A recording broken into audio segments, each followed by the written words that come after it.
चलो स्टार्ट करते हैं भाई। हेरिडिटी एंड एवोल्यूशन था एक्चुअली पूरा पूरा चैप्टर। बट अब सिर्फ हेरिडिटी रह गया है। एवोल्यूशन वाला पार्ट तुम लोगों की बुक में अब नहीं है, सिलेबस में नहीं है, ठीक है। तो we will only study about heredity right now. अब व्हाट इज हेरिडिटी, अगर मैं किसी से कहूं कि व्हाट इज हेरिडिटी, तो व्हाट इज हेरिडिटी? हेरिडिटी मतलब कि ऐसे जीन्स और ट्रेट्स जो आपने अपने मदर फादर से अक्वायर करे हैं, ठीक है। जैसे कि your looks, how you look, आपकी टॉलनेस, आपकी शॉर्टनेस यानी कि आपकी हाइट। कई बार बच्चे हाइट अपने फादर की अटेन कर लेते हैं, मतलब काफी लंबे होते हैं। कई बार बच्चे हाइट कम अटेन करते हैं, ज्यादा अटेन नहीं कर पाते। ये बाहर ही रह गए ये लोग।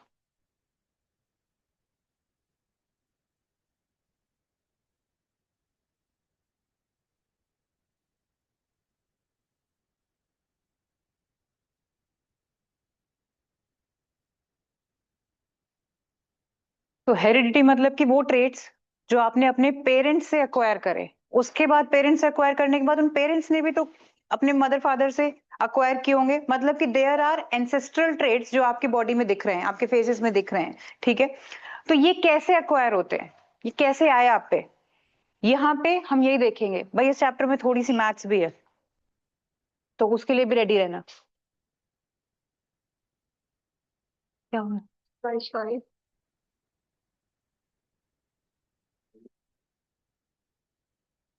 Thank you.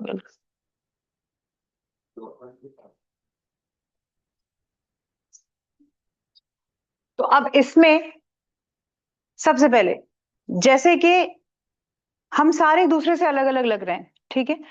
लेकिन सबसे अच्छा एग्जाम्पल इसका है हमारे ईयर लोब्स। आप इन ईयर लोब्स पे देखना।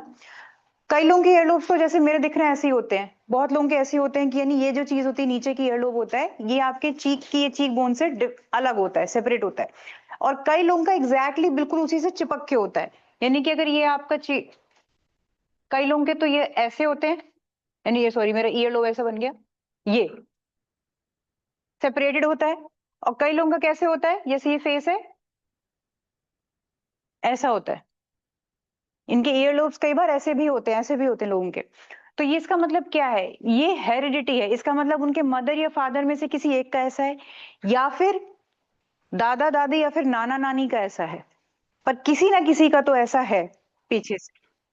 और कई बार कलर भी बच्चों का मिसमैच हो जाता है। अब जैसे कि मदर काफी फेयर हैं, ठीक है, फादर भी एकदम फेयर हैं, बट बच्चा थोड़ा सा व्हीटिश या डार्क कलर में आ गया। पर इसका मतलब ये नहीं है कि इनका बच्चा नहीं है ये। इसका मतलब ये है कि उनकी पीछे से ट्रेट किसी की, यानी या फिर दादा दादी या फिर नाना नानी या फिर उनके भी मदर फादर, आपके कोई से फोर फादर उस कलर के रहे होंगे, तब कहीं जाके वो इधर पे ट्रेट आई है। इसका मतलब है कि हम कुछ चीजें अब ऐसी पढ़ेंगे, कुछ पहले तो आप लोग नए वर्ड सुनोगे, जैसे कि dominant trait, dominant trait, recessive trait, alleles. ये कुछ वर्ड्स आएंगे, कुछ नए वर्ड्स हैं तुम लोगों के लिए। डोमिनेंट ट्रेट वो है जो तुम्हारी बॉडी में फिजिकली हमें दिखती है, ये डोमिनेंट ट्रेट होगी। जैसे कि अगर आप एकदम विजुअल हो, सपोज किसी की आंखें बड़ी बड़ी हैं, या ये करो, चलो एक एग्जांपल लेते हैं। सपोज फादर की ब्लू आईज हैं और मदर की ब्लैक आईज हैं, बच्चे में ब्लू आईज आई हैं, ठीक है। पर इसका मतलब ये नहीं है कि बच्चे में से ब्लैक का ट्रेट खत्म हो गया है। ब्लैक है, ब्लैक वाला ट्रेट भी है, पर इसमें क्या है, डोमिनेंट ट्रेट अभी कौन सा है जो दिख रहा है, दैट इज ब्लू, ठीक है। और जो ट्रेट दब गया है वो रिसेसिव ट्रेट है, दैट इज ब्लैक। हो सकता है वो आगे जाके, अब उस बच्चे की शादी जो उसकी वाइफ होगी, सपोज वो भी ब्लू आइड हुई, लेकिन हो सकता है उसका जो बेबी होगा वो ब्लैक आइज हो जाएगा।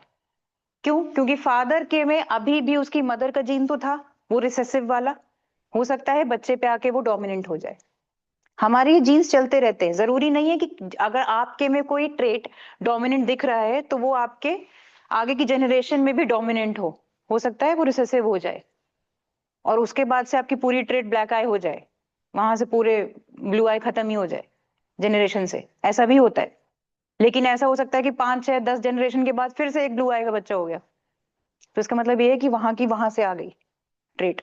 हमारी ट्रेट्स कभी खत्म नहीं होती, हमारी एंसेस्ट्रल फोर फादर की ट्रेट आज भी हमारे बॉडी में है, but it is only like हम पे कौन सी डोमिनेंट है, हम दिख कैसे रहे, वो डोमिनेंट होती है। तो ये आपकी डोमिनेंट एंड रिसेसिव होती है। जो आप जिस चीज को शो करते हो दैट इज डोमिनेंट, और रिसेसिव वो है जो आप में प्रेजेंट है बट वो डाउन हो गई है, वो बस शो नहीं हो रही है। ठीक है, उसके बाद हम बात करते हैं अलील्स की। Now what are these alleles? Alleles का मतलब क्या होता है? सबसे पहले एक बात बताओ, क्रोमोसोम्स तो याद है ना, रिप्रोडक्शन के टाइम पे क्रोमोसोम्स पढ़े थे। क्रोमोसोम्स कैसे होते हैं? These are the thread like structures that are present inside your nucleus.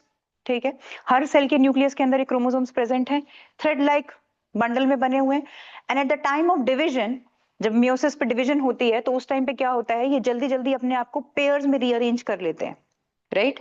Pairs पे रीअरेंजमेंट होती है इनकी। तो यही क्रोमोसोम्स जब अपने आप को पेयर्स में अरेंज करते हैं, इन्हीं को हम, और इनके अंदर जो जो ट्रेट होते हैं इन्हीं को हम कहते हैं अलील्स। जैसे कि अगर ये वाला क्रोमोसोम्स टॉलनेस का है और ये वाला क्रोमोसोम्स डॉफनेस का है, तो ये आपके अलील्स हैं। दीज आर द अलील्स, इसका मतलब tall and dwarf, these are the alleles. Alleles मतलब हम यहाँ पे आपकी क्वालिटीज की बात करेंगे, तो क्वालिटीज को यहाँ पे हम अलील्स बोलेंगे। ठीक है, अब इसके बाद अम,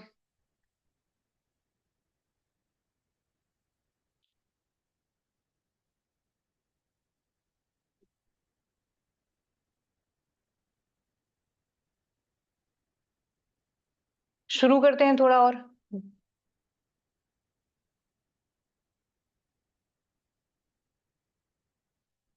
अब यहाँ पे एक थे मेंडल, ठीक है, ग्रोगर मेंडल। ही स्टडीड कि कैसे ट्रेड्स पास ऑन होते हैं। तो उन्होंने क्या किया, ही स्टडीड दीज ट्रेड्स। दोनों के दोनों फोन रख दो अपने अपने, अगर फोन चल रहे हैं दोनों के तो बगल बगल में बैठ गए हो, ऊपर से इतनी प्यारी प्यारी मुस्कान दे रहे हो दोनों के दोनों, बिल्कुल मेरे सामने बैठ के इतने खुश मिजाज हो रखे हो आज। पता है चिल्ड्रंस डे है, पर थोड़ा 2 घंटे में गिफ्ट दिया है मैंने, तो ये ले लो अब 2 घंटे का। तो यहाँ पे क्या था, हाँ, ये जो मेंडल थे,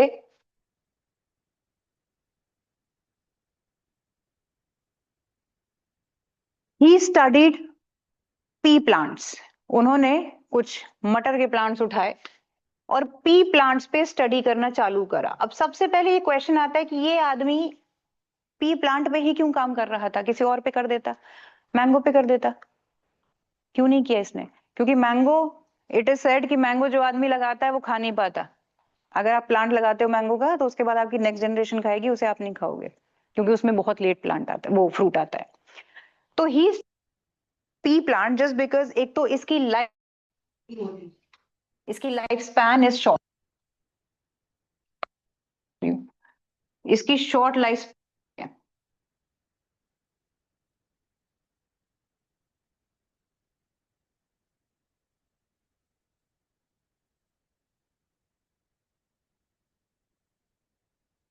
सबसे पहले इसकी शॉर्ट लाइफ स्पैन होती है, मतलब कि उसने अपनी एक जिंदगी में, अपनी एक लाइफ में इनकी कम से कम 25 30 लाइफ स्पैन देख लिए। ठीक है, उसके बाद डिफरेंट कलर आते हैं, डिफरेंट कलर्स ऑफ फ्लावर इसमें मिलते हैं। इस प्लांट में डिफरेंट कलर्स ऑफ फ्लावर्स मिलते हैं, यानी कि वायलेट फ्लावर भी आता है पी प्लांट में, व्हाइट फ्लावर भी आता है पी प्लांट में। तो इस वजह से एक तो उसका भी लिया, यानी वेरिएशन मिल गए उनको, एक तो यहीं से वेरिएशन मिला। उसके बाद पी प्लांट में कलर्स ऑफ पीज, हरी मटर और पीली मटर सुनी है ना, पीली वाली देखी है, येलो मटर, येलो वाली भी होती है, तो that is green and yellow. एक उन्हें ये मिला, फिर उसके बाद उन्हें शेप मिली। शेप कैसी? Perfect round P and wrinkled P. Wrinkled एकदम मरियल सी वो जो होती है, that is your wrinkled P. तो यहाँ पे उन्होंने शेप देखी, तो यानी कि एक ही प्लांट में उन्हें काफी चीजें मिल गई थी, और सबसे इंपॉर्टेंट उसका शॉर्ट लाइफ स्पैन। एक ही बार में उन्होंने काफी चीजें स्टडी करने के लिए मिल गई उनको, काफी कम टाइम पे। अब ये कैसे हुआ? अब सबसे पहले what he took a tall pea plant. ठीक है, ध्यान से सुनना अब यहां से। He took a tall pea plant and a short one also, short T plant. अब यहाँ पे बिफोर स्टार्टिंग विद दिस मैं आपको बताती हूँ भाई, जिसका भी डोमिनेंट ट्रेट होगा ना, यहाँ पे अब मैं जिसको भी डोमिनेंट बोलूंगी, डोमिनेंट का मतलब ये होगा कि वो उस चीज पे दिख रहा है वो ट्रेट। जैसे कि अगर मैं टॉल बोल रही हूँ तो इसका मतलब वो प्लांट एक्चुअल में टॉल है, ठीक है, दिख रहा है हमें टॉल। और अगर शॉर्ट डॉग बोल रही हूँ तो इसका मतलब वो शॉर्ट दिख रहा है, दैट इज उसका रिसेसिव ट्रेट। तो अब अगर किसी की डोमिनेंट ट्रेट होगी तो I will specify it with the capital letter like this. अब किसी की अगर टॉलनेस है तो मैं उसको कैपिटल टी दिखाऊंगी, और इसका एग्जैक्ट ऑपोजिट अगर डॉफनेस होगा तो I will use this allele, short T. तो शॉर्ट टी लिखते ही समझ जाना कि ये मैं डॉफनेस की बात कर रही हूँ, ठीक है। और कैपिटल टी मतलब टॉलनेस की बात हो रही है, और टॉलनेस और साथ में कैसा, डोमिनेंट, ठीक है। टॉलनेस है, टॉल है और डोमिनेंट है। तो इसका मतलब if I am taking this two pea plants, जैसे कि ये वाला है, ये एक टॉल ले लेते हैं और एक ये छोटा सा शॉर्ट ले लेते हैं। तो इसकी अगर मैं अलील लिखूंगी तो I will write them as, क्योंकि क्रोमोसोम्स हमेशा पेयर्स में होते हैं तो यहाँ पे मुझे 2 का पेयर बनाना होगा, so I will write them as T T. इसका मतलब ये कंप्लीटली टॉल है, कंप्लीटली टॉल ट्रेट है इसका। ऐसे ट्रेट को जिसमें दोनों ही टी टी वो भी कैपिटल है, डोमिनेंट है, I will call them as homozygous trait. बड़े अजीब अजीब से वर्ड्स आ रहे हैं, but you have to understand them भाई।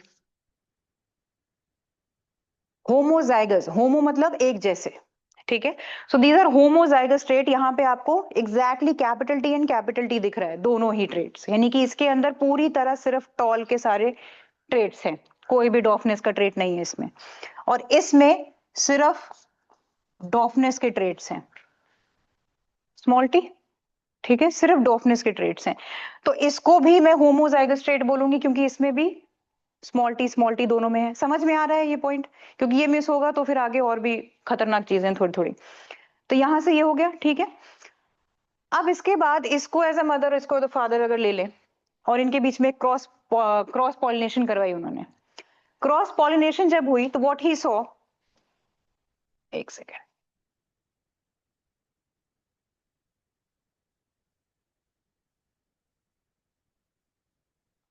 मैं दोबारा से एक बार बनाती हूँ नया पेज में एकदम।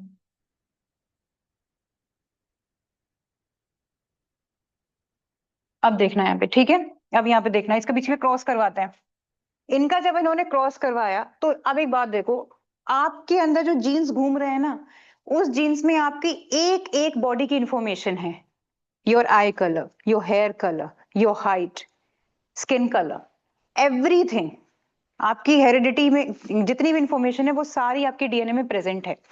तो यहाँ पे भी यही होता है, यहाँ पे जितनी भी प्रोबेबिलिटी बनेगी हम वो सारी लिखेंगे।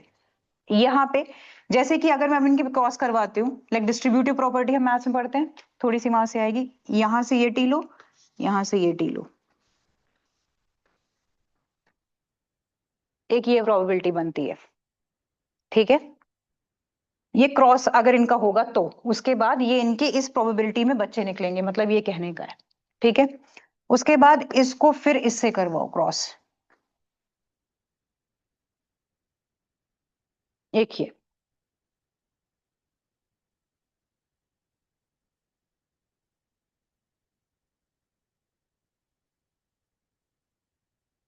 तो व्हाट ही सॉ, 4 प्लांट्स आए, चारों के चारों कैसे दिख रहे थे, गेस करो। मीडियम हाइट, टॉल, तीनों टॉल। यहाँ पे यही तो, ये एक लॉ है पूरी की पूरी, आप बताऊंगी मैं। कोई भी ऐसा नहीं है, ऐसा मत सोचना कि ये ऐसा है तो अच्छा ये मीडियम हाइट है, या व्हाइट और रेड है तो पिंक बन गया, ये ऐसा नहीं, ब्लेंड नहीं होते, ठीक है। जो कैपिटल होगा वही डोमिनेंट होगा, ठीक है। यानी कि मदर इतने हाइट की है, फादर इतने हाइट की है, तो बच्चा उसके बीच की हाइट के निकलेगा नहीं, वो या तो फादर को भी क्रॉस करेगा या तो फिर उनकी हाइट का आएगा, या तो फिर मदर की एग्जैक्ट हाइट का आएगा, ये होगा, ठीक है। तो यहाँ पे ब्लेंडिंग नहीं होती, ट्रेड्स की ब्लेंडिंग नहीं होगी, ब्लेंडिंग मतलब मिक्सचर नहीं होता। तो यहाँ पे चारों निकले पर चारों ही टॉल दिखे उन्हें, ठीक है। तो चारों ही बच्चे टॉल आए। तो यानी कि this is also tall, this is tall and this is toll.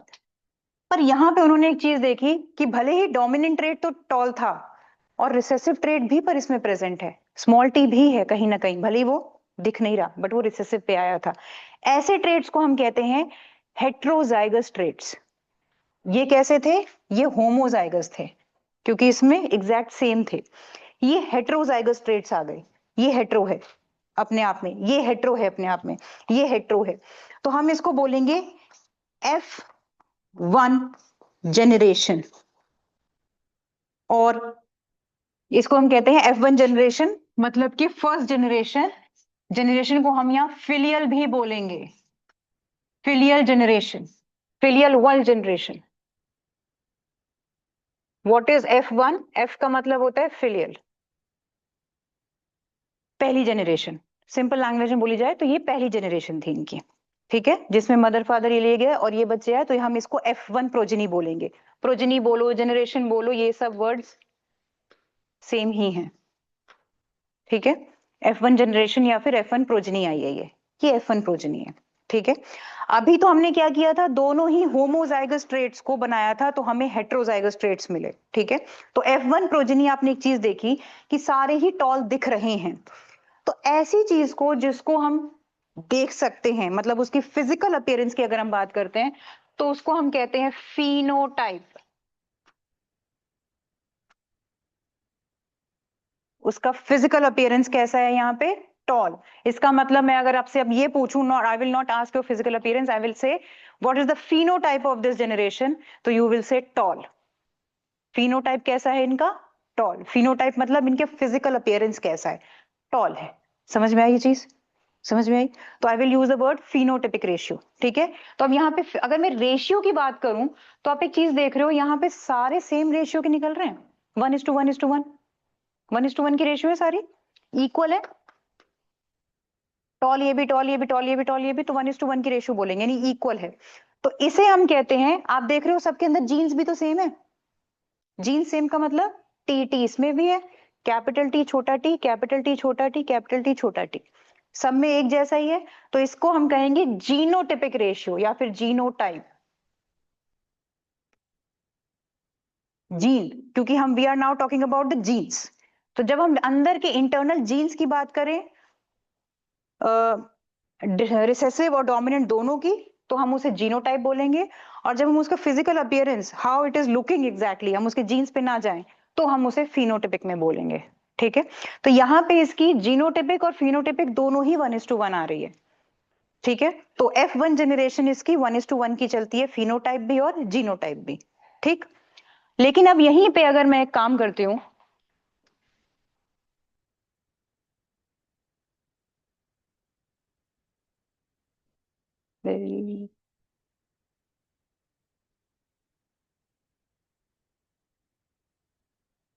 अब आई विल टेक, इन्होंने अब क्या किया, अब इन्होंने F2 जनरेशन बनानी थी, सेकेंड प्रोजेनी निकालनी थी, वो चेक करनी थी कि उसमें क्या चेंज आएगा। तो what he saw, he took randomly any two of them, any two plants, कोई भी हेट्रोजाइगस ट्रेट के एनी टू प्लांट्स उठा लिए, ठीक है। एक ये उठा लिया, एक ये उठा लिया, ठीक है। अब इनके बीच में क्रॉस पॉलिनेशन होगी। तो अब इनकी क्रॉस पॉलिनेशन में उन्होंने क्या क्या देखा, चलो वो देखते हैं। प्रोबेबिलिटी बनाते हैं, यानी क्या क्या आउटकम्स निकल सकते हैं। एक तो ये निकल सकता है, सही है।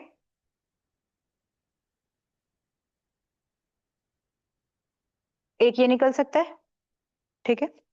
उसके बाद एक ये, और एक ये निकल सकता है। ये चीज समझ में आई? ये क्या हुआ? तो जब उन्होंने ये देखा कि जब होमोजाइगस क्रॉस करवाए थे तो ही सॉ कि जो पहली F1 जनरेशन थी वो सारी एक जैसी फिनोटाइपिक पे आ रही थी, बट हेट्रोजाइगस हो गई थी। उसके बाद उन्होंने जब दो हेट्रोजाइगस को उठाया, डिफरेंट डिफरेंट ट्रेड्स को उठाया, तो ही सॉ उसके बाद चेंज आ गए, वेरिएशंस वहां से देखने को मिल गए उन्हें। अब वेरिएशन कैसे दिखे? अगर मैं सिर्फ इसके फिनोटाइप की बात करूं, if I only talk about the phenotype, तो एक बात बताओ, ये कैसा दिखेगा? पहला, टॉल दिखेगा। कलर चेंज करते हैं। पहला दिखेगा आपको टॉल, टॉल दिखेगा। ये वाला कैसा दिखेगा? टॉल। ये कैसा दिखेगा? टॉल। और फोर्थ वाला, ये डॉफ है या फिर शॉर्ट, कुछ भी कह लो, ठीक है। तो आपको ये वाला दिख,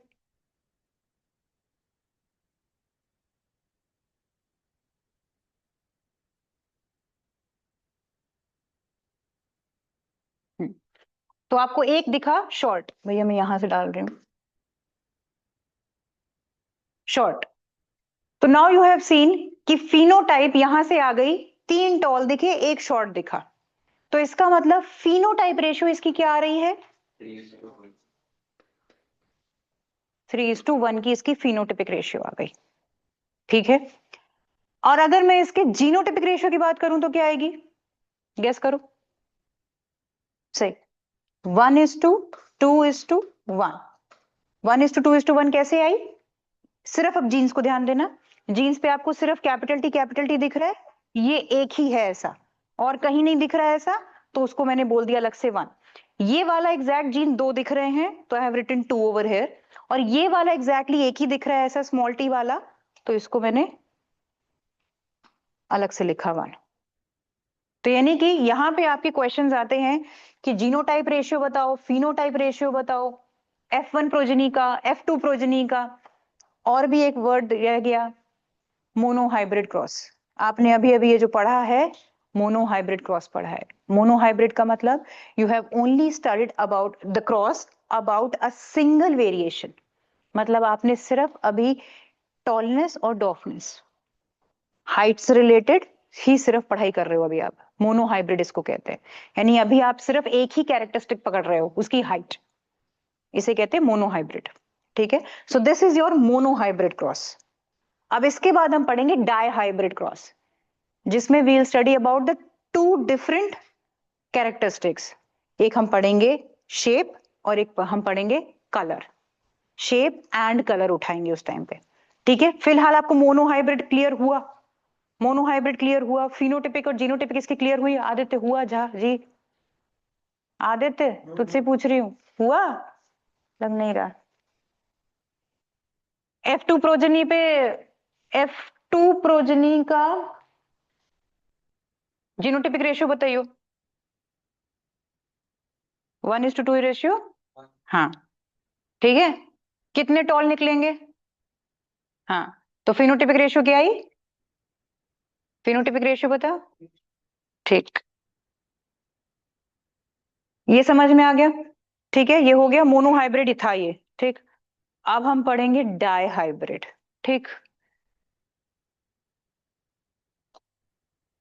before going to dihybrid एक बार जरा ये पढ़ लो।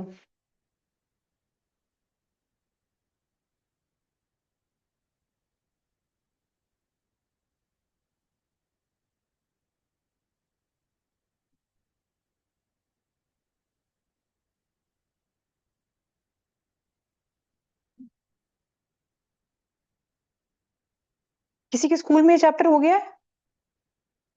ब्लड ग्रुप्स कराएं स्कूल वालों ने? कराएं, ब्लड ग्रुप कराया? कराया ब्लड ग्रुप? करवाया नहीं करवाया? मतलब हल्का फुल्का बता दिया था? हाँ, तो मैं अभी फिर ऊपर ऊपर से ही बता दूंगी, ठीक है।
आगे कर दूं?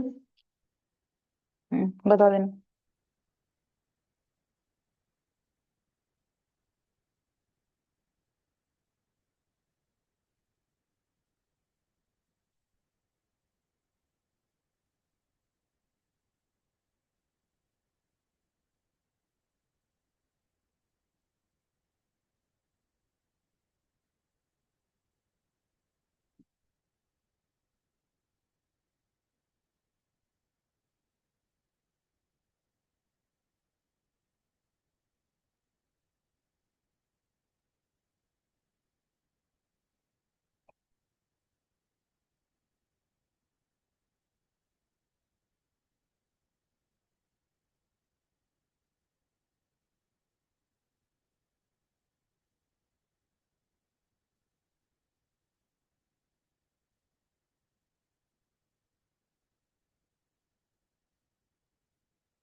मोनो हाइब्रिड करते हैं तब तक।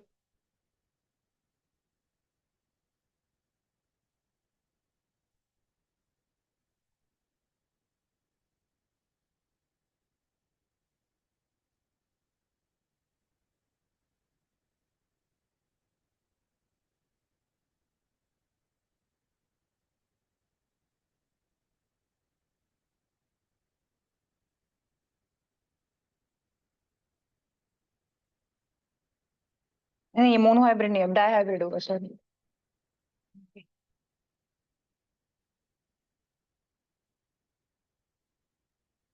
हाँ बस, डाई हाइब्रिड की अब जब बात करेंगे, now will talk about the to characteristics, the shape and the colour.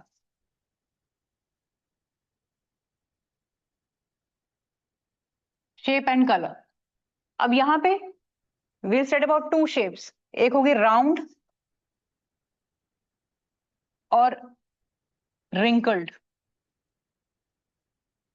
Round, wrinkled, ठीक है।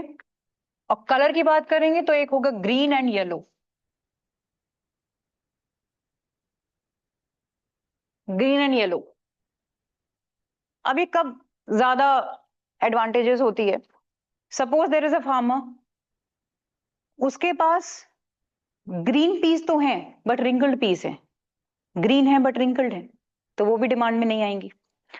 और दूसरा एक फार्मर है, उसके पास राउंड पीस हैं बट येलो पीस हैं, येलो पीस उतनी ज्यादा फिर भी डिमांड में नहीं होती as compare to the green peas, ठीक है।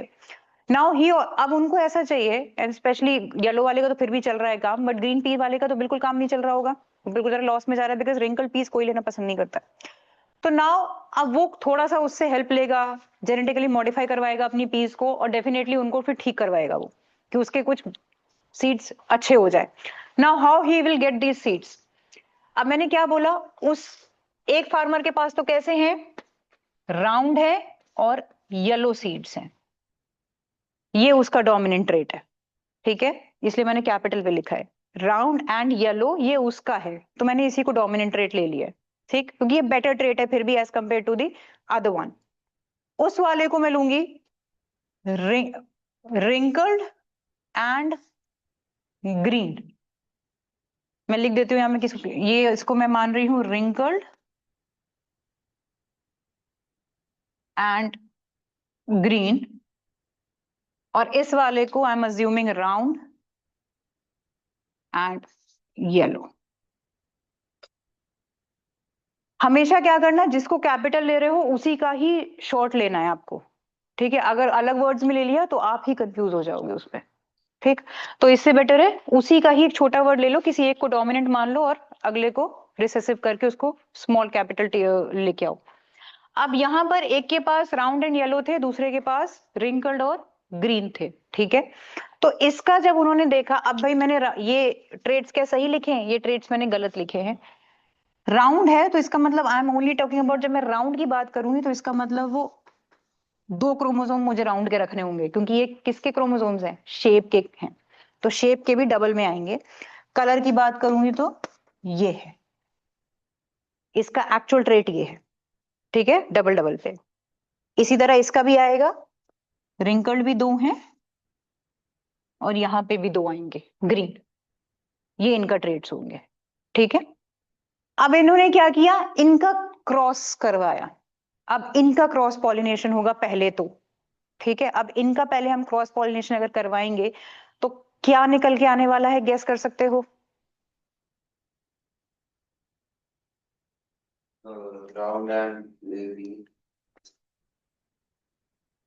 आर आर उठेगा यहां से, आर आर और वाई वाई। तो जो F1 इनकी जो ये वाली प्रोजनी आने वाली है, ये पूरी चार सेम इस प्रोजनी की आएगी, क्योंकि इनके बीच में भी जब आप देखोगे वो करवाओगे। अगर मैं इसका चलो वो बना के टेबल बना के समझाती हूँ इसको मैं।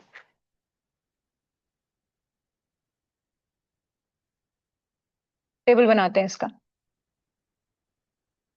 आर आर और दूसरा क्या था, वाई वाई, और ये था are R Y Y.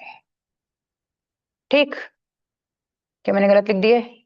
Yes, मैंने गलत लिख दिया है। कंफ्यूजन है मुझे खुद हो रही है, रुक जाओ।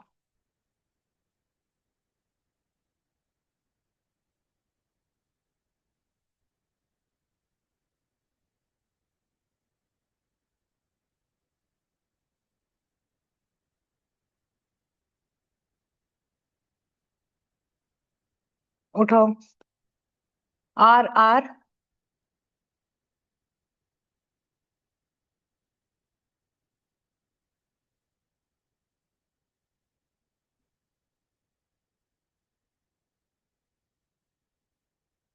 इतना लंबा ना करके आप लोग एक सिंपल से ही देख लेना कि चार आएंगे, और वो भी उसके बाद जब मैं ये करवा रही हूँ उसके बाद इनका भी फर्दर ऐसे करके बनेगा। तो इसलिए इस चीज को याद रखना कि इसकी जो प्रोजनी आने वाली है अगली, अब सपोज इसको फिर इससे मिलाएंगे। इन्होंने क्या किया, पहले शेप शेप सारी कर दी, शेप सारी अरेंज करी, और कलर ये कलर सारे अरेंज करे, ठीक। उसके बाद शेप और कलर, शेप और कलर को फिर अरेंज करा। तो जब आप ऐसे अरेंज करोगे तो what you will get this.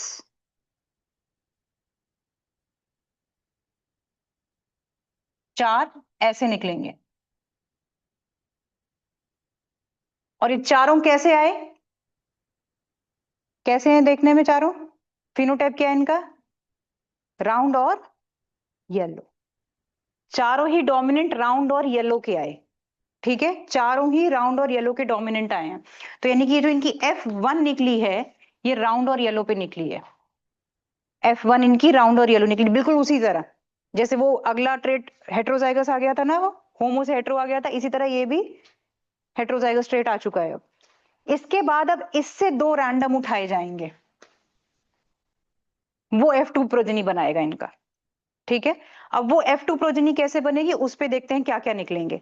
तो पहले जरा ये वाला ट्रेट लिख लो, उसके बाद F2 प्रोजनी बनवाती हूँ इसकी मैं। टेबल बनाना पड़ेगा पूरा उसके लिए।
अब वो इस F1 का क्रॉस करवाएंगे।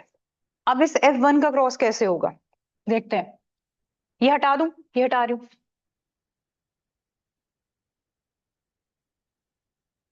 F1 के क्रॉस को देखना। अभी हमने वहां से क्या क्या लिए थे, हमने ये दो उठाए थे, राइट। राउंड येलो मुझे यहां से मिल गए, ठीक है, हेट्रोजाइगस मिल गया। अब इनको एज अ मदर फादर मैंने ले लिया, अब इनके बीच में क्रॉस होना है। तो अब एक चीज पे पहले ये ध्यान दो कि अगर ये taking this as father, father का लील अगर हम इसको ले लें, तो पहले तो फादर के अंदर के क्रोमोसोम्स तो पहले अलग करो। पहले क्रोमोसोम्स निकालो इनके अंदर के खुद के। कैसे निकलेंगे वो, इनकी प्रोबेबिलिटी बनाओ, क्या क्या आउटकम्स आ सकते हैं इधर से ही। यानी फादर के अंदर भी अगर क्रोमोसोम्स घूम रहे हैं तो किस किस प्रोबेबिलिटी पे घूम रहे हैं, पहले वो निकालो। एक तो इस पे घूम रहा है, एक प्रोबेबिलिटी तो ये घूम रही है कंप्लीटली राउंड एंड येलो की फुल। एक प्रोबेबिलिटी ये घूम रही है राउंड एंड ग्रीन की, सही। दूसरी प्रोबेबिलिटी रिंकल्ड एंड येलो की घूम रही है, और फोर्थ रिंकल्ड एंड ग्रीन की घूम रही है। Wrinkled and green, yellow capital Y दिखाएगा, जहां जहां कैपिटल वाई है वो येलो है, ठीक है, और जहां स्मॉल वाई है वो ग्रीन है, ठीक। तो इसको मैं यहाँ पे, अगर तुम लोग कंफ्यूज हो रहे हो तो मैं लिख देती हूँ, capital Y is yellow, small Y is green. ये रिसेसिव है ना, तो तुम्हें सेम वर्ड में ही लेना पड़ेगा स्मॉल को, ठीक है। Capital R is round and small R is wrinkled, ठीक है। ही देखो क्या हो गया,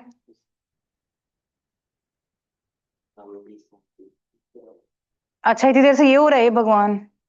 अच्छा रहने दो यार प्लीज, यहाँ ध्यान दो, मैं समझ रही थी, मुझे लग रहा था कुछ ऐसे हो रहा है। तो यहाँ पे ये चार इनके पॉसिबल आउटकम्स फादर के अंदर के निकल रहे हैं कि ये क्रोमोसोम उनके अंदर हैं, ठीक है। अब सेम इसी तरह मदर के भी तो होंगे, सेम यही चार उधर भी निकलने वाले हैं, क्योंकि सेम ही ट्रेट उनके भी हैं, तो सेम क्रोमोसोम्स वहां भी चार इसी तरीके के घूम रहे होंगे। तो इसका मतलब अगर ये फादर के मैं ले लूं और सेम इसी तरह मदर के मैं ऐसे सेट कर देती हूँ, टेबल फॉर्म में इधर सेट कर देती हूँ, तो मदर वाले आपके सेम तरीके से आ जाएंगे, वो ऐसे सेट हो जाएंगे। आर वाई वो भी सेम, आर वाई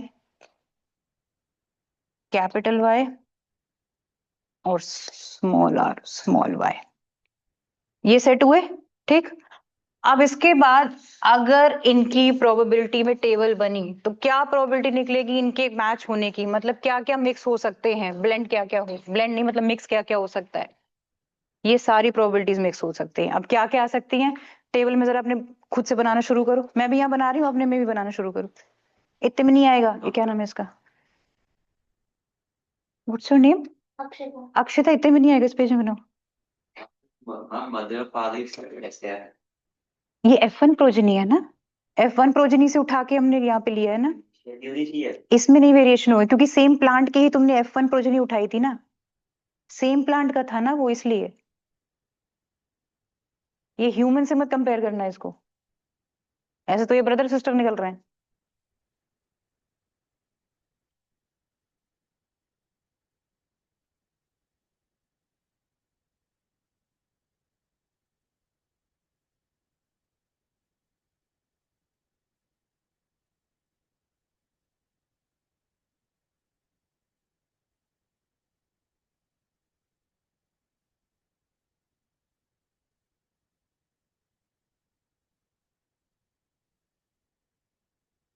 चलो मैं भी शुरू कर दूं,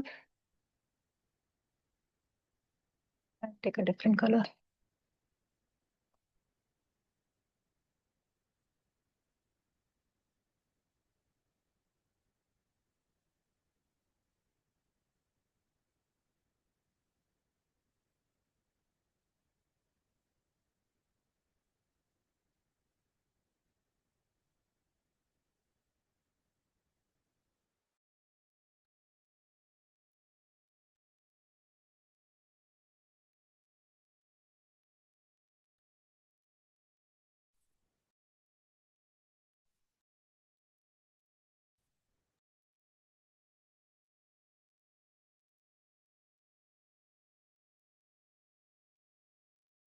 वो ध्यान से करना है वाला काम।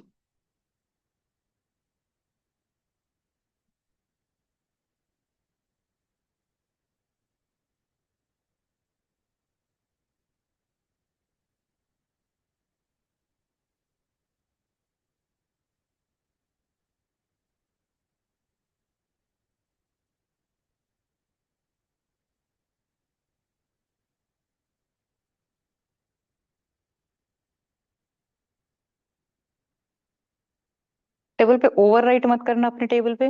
गंदा हो रहा है, किसी का कचरा बन रहा है तो दोबारा बना लो। उस पे ओवर राइट मत कर देना। हाँ, इसीलिए कहा था मैंने। देख लिया था।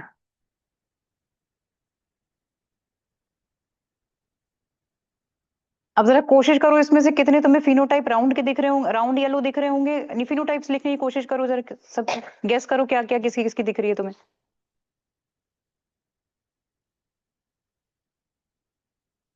कैसे बना रही है बता। यहाँ पे मत लिख। अरे यहाँ का स्पेस छोड़ देना था, इसको यहाँ से शुरू करना था। देखो मैंने वो वाला छोड़ा हुआ है स्पेस ऊपर का, टेबल ही गलत बना दी ना। ऐसे देख, एक का RY,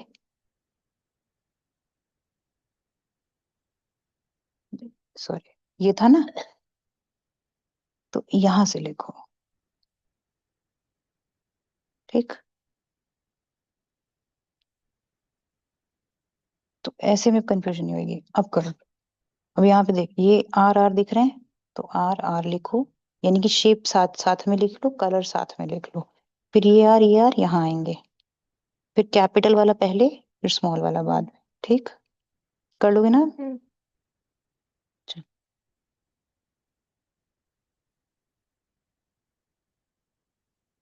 आई एम वेटिंग भी सबकी टेबल बन जाए, उसके बाद ही मैं स्टार्ट करूंगी। गेस करो कितने राउंड दिख रहे हैं तुम लोगों को, काउंट कर लेना, अपने कॉपी में लिख लेना। राउंड येलो तुम्हें जितने भी दिख रहे हो सारे काउंट करके लिख लो। How many round yellows are you are seeing? How many wrinkled green you are seeing? How many wrinkled yellow you are seeing? And round green कितने दिख रहे हैं? यानी चार प्रोबेबिलिटी दिख रही होंगी और चारों के नंबर्स लिख लेना।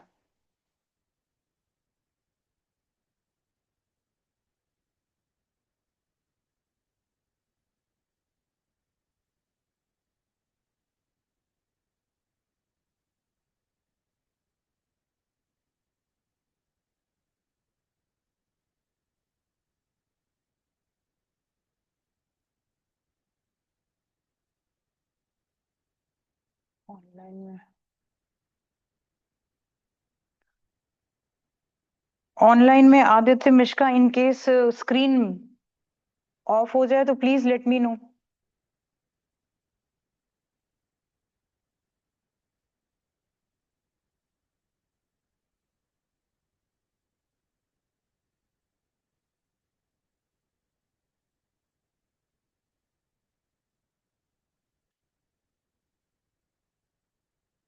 बन गया?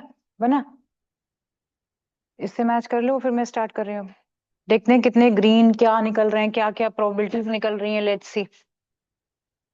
एक प्रोबेबिलिटी तो मेरे ख्याल से निकलेगी तुम्हारी, राउंड और येलो की निकल रही है, तो मैं यहाँ लिख लेती हूँ कि एक तो निकल रहा है मेरा राउंड और येलो निकल रही है। दूसरी मेरी निकल रही है राउंड एंड ग्रीन निकल रही है।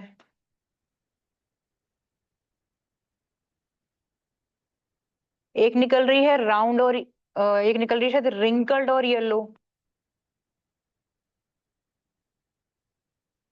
और एक आ रहा होगा रिंकल्ड एंड ग्रीन।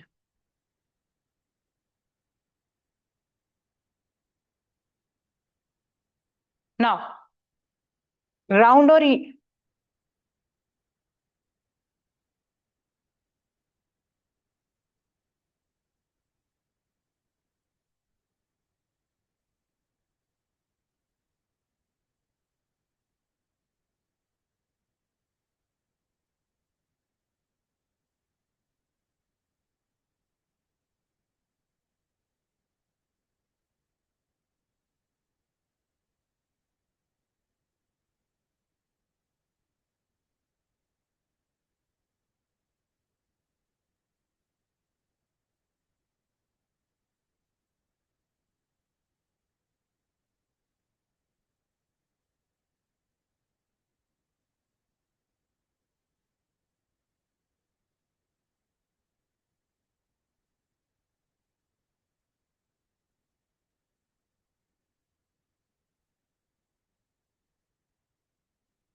तो ब्राउन और येलो देखते हैं कितनी है। ब्राउन और येलो में ना मैं अंडरलाइन करती हूँ येलो से। येलो करते हैं, ब्राउन और येलो। येलो, ब्राउन और येलो। एक, दो, तीन, चार। सही हो रहा है ना, बस मिस ना हो जाए, बस मुझे बोलना।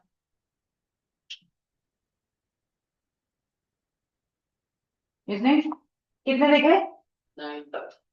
नहीं। तो राउंड और येलो आ गया भाई, नहीं। उसके बाद राउंड और ग्रीन ढूंढते हैं। राउंड है बट ग्रीन है। राउंड एंड ग्रीन को हम मार्क करेंगे ऐसे। Round and green, round and green. अगला राउंड एंड ग्रीन, कितने दिखे? 20। Wrinkled yellow. रिंकल्ड येलो उठाते हैं, wrinkled but yellow. Wrinkled but yellow एक, रिंकल्ड येलो दो, उसके नीचे वाला तो रिंकल्ड येलो तीन, तीन। रिंकल्ड ग्रीन एक ही दिख रहा होगा। रिंकल्ड ग्रीन सिर्फ एक ही है, वन। इसका मतलब इसकी जो फिनोटाइप रेशियो है वो क्या है आपकी? 9:3:1। दिस इज इसकी फिनोटाइप रेशियो। ठीक है, फिनोटाइप रेशियो समझ में आ गई। ये इसकी फिनोटाइपिक रेशियो है, दैट इज 9:3:3। ये फिनोटाइप रेशियो है। यानी इसमें आपको दिखेगा कैसा? 9 तो राउंड येलो दिख रहा है। अब हम एक चीज नोटिस करना है इसमें, जो रिक्वायर्ड ट्रेड थी उसकी वो मिल गई उसको। उसको रिक्वायर्ड क्या था? ग्रीन और राउंड चाहिए था ना उसको। भले ही कम नंबर में मिला but he got it. Round और ग्रीन उसको मिल गई। Now he can use these seeds as, मतलब ये वाले पीस एज ये सीड्स यूज कर सकता है इनको। और जो अनरिक्वायर्ड ट्रेड थी, जो उसकी सबसे बकवास ट्रेड थी, जिसको वो एसएसए भी लेके चल रहा था, वो देख रहे हो सिर्फ कम नंबर की रह गई, वन। ठीक है, ये चीज नोटिस करी। तो यहाँ पर he can get good mix of seeds just because of this dihybrid cross. अगर वो क्रॉस पॉलिनेशन ऐसे दो अच्छे हेटेरोजाइगस में करवा देगा प्लांट्स में तो उसको मिल सकता है। ठीक है, तो अब यहाँ पर उसको 9:3:1 की मिल गई फिनोटिपिक रेशियो, ये सब हो गया। रिकल्ड ग्रीन सिर्फ एक रह गया। ये रट लेना बिल्कुल भैया, अच्छे से आना चाहिए आपको, कैसे क्रॉस बन रहे हैं, कैसे क्या क्या प्रोबेबिलिटीज निकल रही हैं। ठीक है, और इसमें एक चीज और थी। हाँ, अब आपके इतने छोटे छोटे नंबर्स नहीं आएंगे। आपको ऐसा क्वेश्चन आ सकता है कि देयर इज अ फार्मर, उसके पास आपको कह सकता है कि ही हैज 700 सीट। 700 सीट है उसके पास, ये वाला। ठीक है, ऑल मिक्स ऑफ डाइहाइब्रिड। तो आप समझ जाना कि वो 700 सारे इस रेशियो में ही मिक्स है। इस रेशियो में मिक्स है तो मतलब 9:3:1 में उसे डिवाइड कर देना 700 को। रेशियो से कैसे नंबर निकालना आता है तो आता ही होगा। 16 आ रहा है, ये 16 आ रहा है इसका टोटल। ठीक है, तो मैंने बड़ा गंदा नंबर लिया, 700 16 से डिविजिबल नहीं है, इसलिए 16 से डिविजिबल नंबर बोलूं 3200, 32 हाँ 3200 कहाँ से गया? ठीक है, ये ले लेते हैं। 3200 सीड्स है, इसको हम इस रेशियो में बांटना है हमें। तो कैसे बांटोगे? नाउ 3200 इंटू 9/16 कर लो। ठीक है, तो राउंड और येलो कितने निकलने वाले हैं? 1800। 1800 आपके राउंड एंड येलो निकल जाएंगे। ठीक है, उसके बाद आपको राउंड और ग्रीन अगर निकालने हैं तो 3200 इंटू 3/16 कर दो, वो 600 आ जाएंगे। ठीक है, उसके अगले भी 600 आ जाएंगे। और फिर उसके अगले जो रिंकड वाले हैं वो कितने आ जाएंगे? 200। मिल जाएंगे आपको सारे इससे करके। तो इससे क्वेश्चंस ऐसे ही रिलेटेड आएंगे, या तो फिर आई कलर्स रिलेटेड आएंगे, आंखों के कलर वाला कुछ आएगा। जैसे कि ऐसे दे दिया जाएगा कि मदर का कलर, ये बना लिया ना सबने, ये सबका हो गया है, मैं हटा रही हूँ उसको फिर। हाँ, सपोज मदर का कलर, आंखों का कलर ये है। ब्लैक ले लिया मैंने, ठीक है। एंड फादर हैज, फादर का भी ब्लैक है, बट उनकी रिसेसिव ब्राउन चल रही है, ऐसा कुछ क्वेश्चन आ गया। ठीक है, ठीक है, फादर की भी ब्लैक है बट रिसेसिव ब्लैक है उनकी। तो इसका मतलब आप ये बनाओगे इस तरीके का, पहले तो अली लिखोगे उसके, ये अली चल रहा है। जनरली क्वेश्चन में अली लिख के भी आ भी जाता है कि मदर ऐसी फादर ऐसा। ईसान का दोनों की ब्लू, दोनों की ब्लैक आईज हैं but small B represent the brown eyes. ठीक है, तो बच्चे के आंख के कलर क्या आ सकता है, तो आपको इसमें भी फिर उसी तरह से क्रॉस बनाओगे। अब ये बच्चे के आंख के कलर निकल रहे हैं, क्या क्या प्रोबेबिलिटी में निकल सकता है, एक तो ये निकल सकता है, या मोनोहाइब्रिड क्रॉस काम करेगा, सबसे आसान होता है बहुत का। या तो ये आएगा, तो यानी कि यहाँ तो दोनों ही केसेस में ब्लैक आ रहा है। ठीक, तीन केसेस ब्लैक के बनेंगे, यानी ब्राउन होने की प्रोबेबिलिटी यहां से खत्म हो गई, खत्म हो गई, उसकी ब्राउन हो गई, फिनोटाइप उसका ब्लैक ही चल रहा है। समझ आया सीधा? इसका मतलब ये है कि जब ये बच्चे आगे रिप्रोड्यूस करेंगे तो इनके में से तो पूरी तरह से रिसेसिव ट्रेट खत्म हो गई है, इन तीनों में से वो ब्राउन खत्म हो गया है। लेकिन इसके में देयर इज अ 50% चांस कि हो सकता है ये आगे अपनी फर्दर जनरेशन को brown colour colour pass on कर दे, but there is also 50% chance, वो भी बहुत कम हो जाएगा।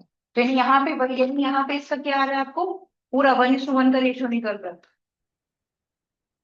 1:1 का ratio for the black eyes only. ठीक है, और लेकिन अगर उसकी बात करूं, जीनोटाइप की बात करूं, तो मुझे जीनोटाइप क्या दिख रहा है, जीनोटाइपिक रेशियो बोलो इसकी क्या दिख रही है, जीनोटाइपिक रेशियो क्यों बदली, क्योंकि ये तीन तो सेम है, ये एक हेट्रोजाइगस क्रॉस आ गया है, मतलब हेट्रोजाइगस आ गया, मतलब वो तीन होमो है और ये हेट्रो आ गया। समझ में आ गई ये चीज, क्लियर हुआ ये? ठीक है ना, इस तरीके के you will get some questions related to the numbers और related to the characteristics. Monohybrid में आ सकता है, डाई हाइब्रिड अगर आएगा भी तो डाई हाइब्रिड आपको सिर्फ ब्राउन और येलो वही एक ही आएगा, उससे ज्यादा कंफ्यूज करने के लिए नहीं आएगा वो। ठीक है, या फिर पी की बात नहीं करेगा तो वो फ्लावर के कलर की बात कर देगा, वॉयलेट एंड व्हाइट कलर, ऐसे करके कलर्स की बात कर देगा। तो वहां पे आपको फिर डिसाइड करना होगा कि क्या आप उसमें डोमिनेंट रेट किसको ले रहे हो और रिसेसिव किसको लोगे। ठीक है, लेकिन बस एक चीज का ध्यान देना कि जिसको भी डोमिनेंट लोगे उसी सेम लेटर में ही रिसेसिव को लेना है, भले ही वो कलर वाइट हो। ठीक है, तो डब्ल्यू मत ले लेना। इसके बाद आपका जो बचता है, उसके बाद हम आते हैं, अब इसी की अगर बात हो रही है तो थोड़ा जेंडर भी इसी से कर लेते हैं, यही से खत्म कर देते हैं जेंडर। जेंडर शायद मैंने रिप्रोडक्शन में बता भी दिया था कि how you can recognise girl और बॉय, कैसे आइडेंटिफाई, आइडेंटिफाई नहीं सॉरी, कैसे बन सकते हैं मदर के वोम में गर्ल एंड बॉय। तो इसमें क्या है, क्रोमोसोम्स मैंने बताए थे, जेंडर का देख लेते हैं। गर्ल का जेंडर, गर्ल का जेंडर, क्योंकि गर्ल के जो क्रोमोसोम्स होते हैं ऑलवेज कैपिटल एक्स। ठीक है, और बॉय की chromosomes are of two types, X and Y. ये जो एक्स वाला था एग्जैक्टली सेम फीमेल की तरह ही मिला था एक, बट इनमें ये वाला सिर्फ एक अलग था विच वो स्मॉलर इन साइज, बट ये बॉय के इसलिए उन्होंने बना दिया एक्स वाई, सिर्फ ये फर्क मिला। उसके बाद अगर इसकी भी हम कराएं, सपोज मदर एंड फादर में ले लूं, तो मदर की क्रोमोसोम तो हमेशा ही एक्स आने वाले हैं, ठीक है, एंड फादर की क्रोमोसोम एक्स एंड वाई आ जाएंगे। ठीक है, ये वाला क्रोमोसोम आ जाएगा। और तुम लोग को वो भी थोड़ा सा रिकॉल करना पड़ेगा इसमें, क्रोमोसोम्स, सोमेटिक सेल्स में कितने क्रोमोसोम्स होते हैं बताना जरा, बोलो बोलो फटाक से बोलो। सोमेटिक सेल में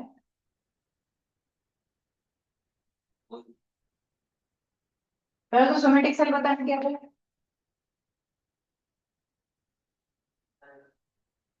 ग्रोथ एंड रिपेयर के लिए, somatic cells growth and repair के लिए अलग है गैमेट्स।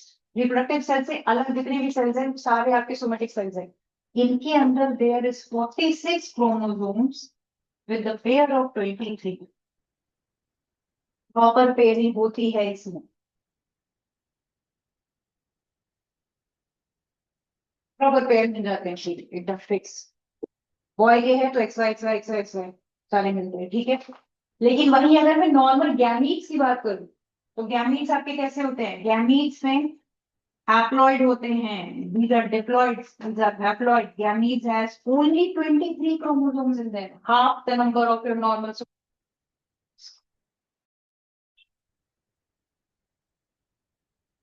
याद हुआ? रिकॉल हुआ?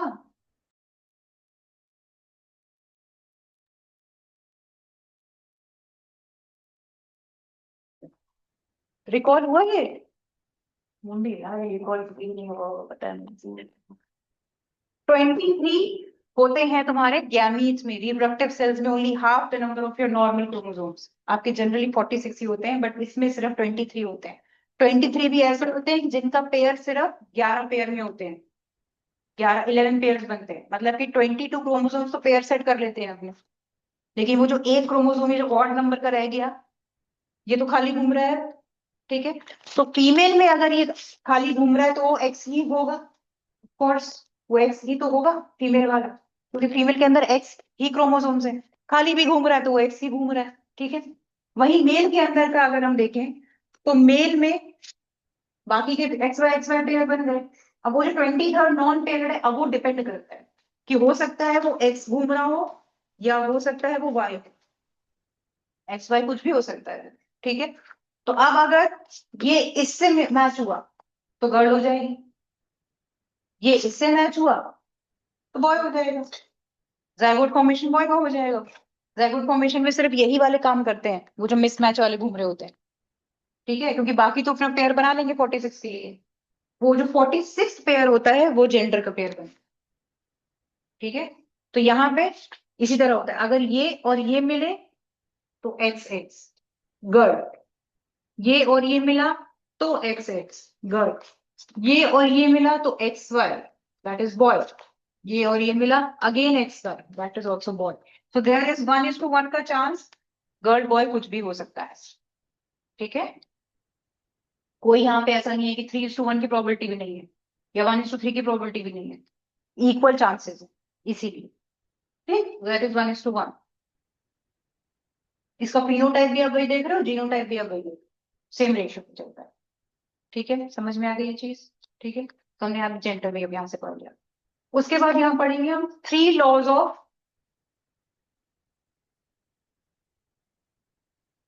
ऑफ क्या थी, हेरिडिटी। लॉज ऑफ हेरिडिटी है तुम्हारी 3। क्या होगा? हाँ, वो मेंटल कह रही हूँ, मेंडल की लॉज 3। 3 laws of Mendel.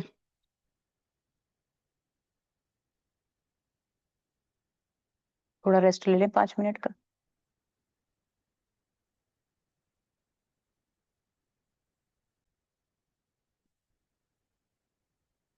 चलो भाई, इसके आगे देखते हैं हम।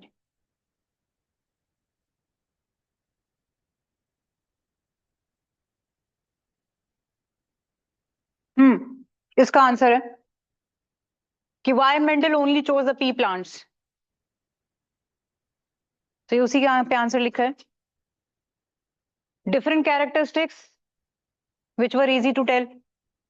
दूसरा, दे वर सेल्फ पॉलिनेटिंग। साथ में उसका शॉर्ट लाइफ स्पैन।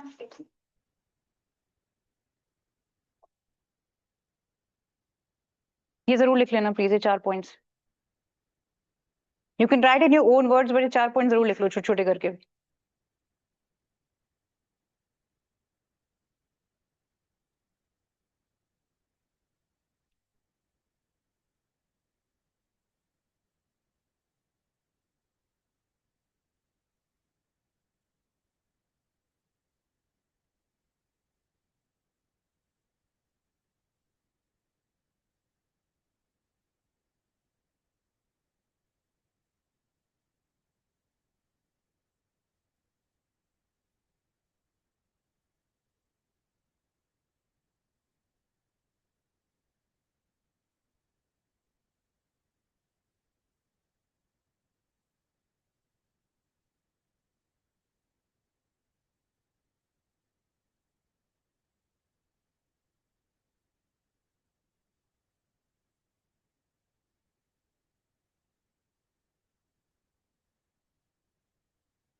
हो गया, लिख लिया। अब नाउ व्हाट इज हाइब्रिड? उस वाले केस में जब हम पी प्लांट्स की बात कर रहे थे तो उसमें हाइब्रिड कौन सा प्लांट निकल रहा था हमारा? ग्रीन एंड राउंड, बिकॉज वो एक नई चीज हमें मिल गई, that was green and round, वो हमें हाइब्रिड है। हाइब्रिड उसमें एक और निकला था, रिंकल्ड एंड येलो, बट वो नॉन रिक्वायर्ड था तो उसको हमने हटा दिया। तो आपका जो रिक्वायर्ड था दैट वाज हाइब्रिड आपका ग्रीन एंड येलो, ठीक है। इसी तरह आपकी हाइब्रिड यहाँ पे ब्रोकली भी है। ब्रोकली जो आप लोग खाते हो वो एक हाइब्रिड प्लांट है। हाइब्रिड दो चीजों से हाइब्रिड करवाया गया है, एक ये जंगली सी कैबेज थी और एक ये था, और तुम्हारा ये कॉलीफ्लावर। इनको जब हाइब्रिड करवाया गया तो उसके बाद आपका ये ब्रोकली निकला है। अब लेकिन उस जंगली कैबेज में खाने लायक क्यों नहीं थी? उसका प्रॉब्लम ये था कि वो खाने के लिए थी ही नहीं, उसके न्यूट्रिशंस बहुत थे, बट वो कितना भी करके तुम लोग बना लो वो कड़वाहट नहीं जा रही थी उसके अंदर की, मतलब it was not eatable, but उसको न्यूट्रिशियस बहुत थी वो। तो इस वजह से फिर उसके बाद उसकी जब देखा कि किस प्लांट से हो सकता है इसका हाइब्रिडाइजेशन, तो दे सॉ कि एक कॉलीफ्लावर से कर सकते हैं उस पे। तो अब ब्रोकली में आपको कुछ कॉलीफ्लावर की स्मेल भी आती है, थोड़ा कॉलीफ्लावर वाला भी टेस्ट आता है, as well as you get a salad वाला टेस्ट ऑल्सो, एंड साथ में न्यूट्रिशियस भी बहुत ज्यादा है वो एज कम्पेयर्ड, ठीक है। हाइब्रिड भी तो है ही, डॉक्टर्स भी बोल देते हैं कभी ब्रोकली खाया करो, कच्ची बॉईल करके ही खा जाओ, कैसी भी खा लो। तो ब्रोकली इसीलिए अच्छी मानी गई बिकॉज इट इज हाइब्रिड। तो हाइब्रिड में आप सिर्फ ऐसे ही कैरेक्टरिस्टिक उठाते हो जो कि रिक्वायर्ड ट्रेड्स होते हैं, तो इसलिए मोस्टली आपकी हाइब्रिड सब्जियां जितनी भी हैं ये सारी ही न्यूट्रिशियस हैं, इसलिए डॉक्टर्स इनको अक्सर कह देते हैं खाने के लिए। और महंगी भी फिर उतनी ही आती हैं क्योंकि भाई इतना काम करेगा तो पैसे तो वो लेंगे ही हाइब्रिड करवाने का। इन सब में भी वही है, तुम्हारा वो छोटे वाले कॉर्न, बेबी कॉर्न जो आते हैं। नाउ लॉज ऑफ हेरिडिटी अब जो पढ़नी है आपको, लॉज ऑफ हेरिडिटी बच रही है इस चैप्टर से, और उसके बाद बच रहा है आपका ब्लड ग्रुप्स, और उसके बाद अक्वायर्ड और इनहेरिटेड ट्रेड्स। बस इतना करेंगे आज और चैप्टर भी ओवर हो जाएगा इसके बाद। सुनने में लग रहा है बट आई होप ये 6:30 तक खिंच जाएगा ये। तो लॉज ऑफ हेरिडिटी में हमारे 3 लॉज ऑफ आएंगे, मेंडल के laws. First law is law of segregation. Now what is segregation? अगर आप हम इसकी इंग्लिश में ही चेंज करें तो सेग्रीगेट करना, किसी चीज को अलग अलग करना, दैट इज सेग्रीगेशन, ठीक है। तो it states that the alleles for a single trait separate during gametes formation so that each gamete receives only one allele. Alleles remain discrete, they do not blend. जैसे कि अभी यहाँ पे pink वाली एक बात हो गई थी, मतलब कि यहाँ पे ये है कि each and every allele, दोनों alleles के अपने अलग अलग कैरेक्टरिस्टिक्स हैं, मतलब कि भले ही वो आ रहे हैं एक साथ। जैसे कि अगर मैं यहाँ पे समझाने के लिए आपको लिखते हूँ, एग्जाम्पल के उस पे लिखते हैं हम यहाँ पे, अगर आपका एक ये अलील है जरूर ये हेट्रोजाइगस, बट ये टॉल और ये डॉफ जब ये दूसरे अलील से मिलेगा तो ये अपनी एक अलग कैरेक्टर, उसके ये कैरेक्टरिस्टिक फर्दर में यूनिक हो जाए।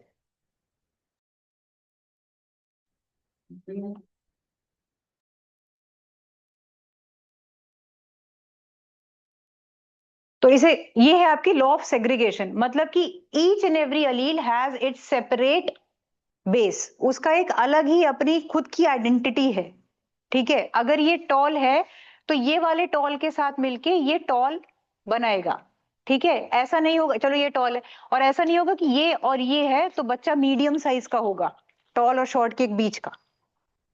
या फिर एक पिंक और व्हाइट फ्लावर में हम कर वो रेड एंड व्हाइट फ्लावर में हम अगर क्रॉस करवाएंगे तो we will get a pink flower, no, ठीक है। According to basic law pink मिलते हैं हमें, ऐसे ही मिलते हैं, लेकिन उसके में एक अलग वेरिएशन करवाई जाती है टू गेट दोज पिंक्स, ठीक है। बट यहाँ पे जो एक बेसिक हम पढ़ रहे हैं तो उसमें हमें ब्लेंडिंग नहीं देखोगे आप ट्रेड्स की, यानी ब्लैक और ब्लू आईज हैं तो बीच बच्चे की आंख कुछ ब्लैक और ब्लू का मिक्स निकलेगी, कुछ डार्क ब्लू समथिंग, नहीं नहीं ऐसा नहीं होगा, ठीक है। ऐसा नहीं है, या तो ब्लू या ब्लैक, ठीक है, जो भी डोमिनेंट ट्रेट होगा उसका। तो ये आपकी सेग्रीगेशन कहलाती है, ठीक है। मतलब कि यहाँ पे उनकी एक अपनी सेपरेट एंटिटी होती है इनकी खुद की, यानी या तो ये या ये, no blending, no mixing of the traits. Then उसके बाद law of independent assortment. Law of independent assortment कहती है, it states that allele of different traits are inherited independently of each other। मतलब कि व्हेन यू टॉक अबाउट, ये mostly आपका dihybrid में होता है, मोनोहाइब्रिड में ये इसका हम नहीं लगा सकते सेग्रीगेशन इंडिपेंडेंट असॉर्टमेंट का, क्योंकि वहां पे आप मोनोहाइब्रिड क्रॉस ही कर रहे हो, सिर्फ एक ही कैरेक्टरिस्टिक के बारे में पढ़ रहे हो। ये तब अच्छे से आता है आपका जब we are talking about the different characteristics. जैसे कि हमने पी प्लांट का कलर और शेप पढ़ा था when we were talking about the dihybrid cross. तो उस केस में क्या हुआ, कलर ने किसी भी तरीके से शेप को इफेक्ट नहीं करा और शेप ने किसी भी तरह कलर को इफेक्ट नहीं करा।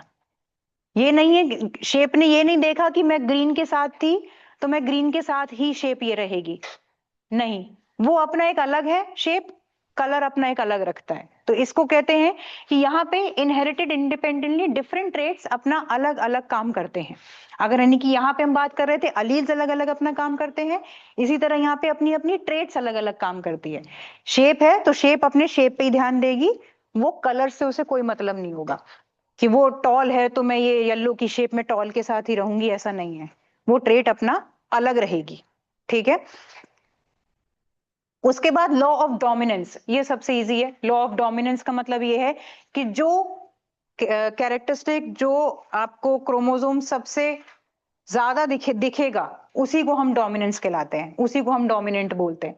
यानी कि मदर और फादर में जो क्रोमोसोम सबसे ज्यादा डोमिनेंट होगा वही आगे दिखेगा, एटलीस्ट F1 प्रोजेनी में तो वही दिखेगा ज्यादा अमाउंट में। ठीक है, तो यहाँ पे वही कह रहे हैं कि it states that in an individual if has it has two different alleles of a trait, of a trait, एक ही ट्रेट के अगर दो अलील्स हैं, ये समझ में आया ना, एक ही ट्रेट के मतलब कि एक ही ट्रेट के अगर दो अलील्स हैं तो the dominant Aleel will be expressed over the recessive one.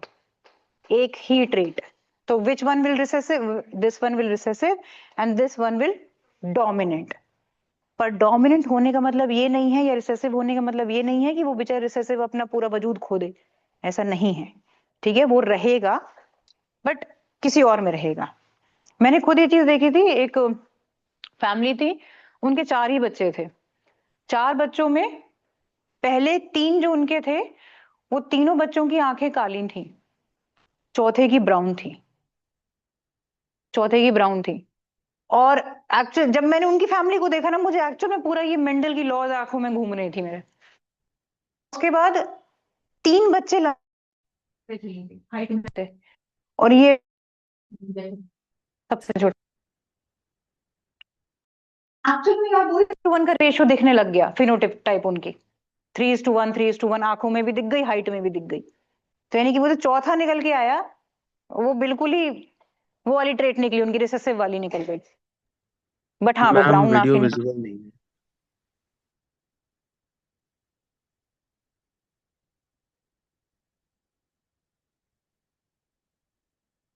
Thank you. ठीक है, तो ये तीन लॉज हैं, ये तीनों लॉ आपको याद करनी पड़ेंगी। थोड़ा एग्जाम्पल भी इसके देखना, क्योंकि ये तीन लॉ आपसे क्वेश्चन पूछेगा, state the law of segregation, state the law of independent assortment, या फिर एक केस स्टडी दे देगा और बता कहेगा, पूछेगा कि कौन सी लॉ लग रही है इस पे। ठीक है, तो अगर डोमिनेंस की बात हो तो ये वाली लग रही है। ठीक है, अलील दो इसकी बात हो रही है डिफरेंट ट्रेड्स की, तो उस पे ये वाली लगेगी। ठीक है, तो ये डिफरेंट डिफरेंट में आपको अप्लाई करनी पड़ेगी उस पे। इसको तुम लोग लिख लो, तीनों को लिख लो कॉपी में, क्योंकि ये कहीं बुक में है नहीं, वैसा एग्जैक्ट डेफिनेशन तुम्हें मिलेगी नहीं, है नहीं।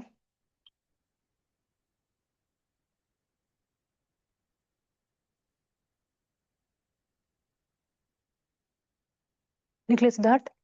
अच्छा ठीक।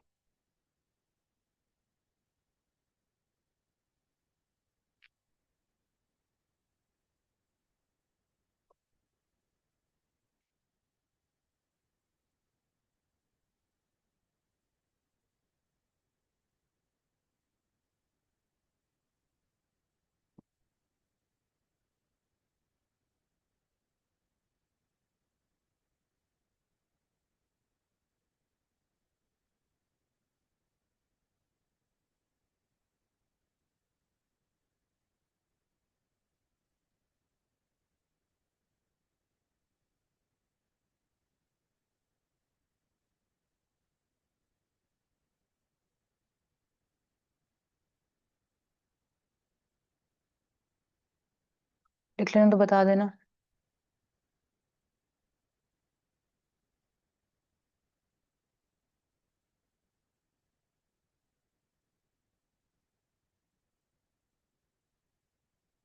इस चैप्टर से 5 मार्कर फिक्स होता है, एक आएगा ही आएगा 5 मार्कर। छोटे छोटे क्वेश्चंस होंगे, पॉइंट में पूछेंगे और एक एक नंबर के दे देंगे 5, तो 5 मार्कर वहां से फिक्स हो जाएगा तुम्हारा। एक दो आ जाएंगे, दो दोगे, और एक ऐसा भी कर सकते हैं 1 नंबर का, नहीं केस स्टडी में ज्यादातर दे देंगे।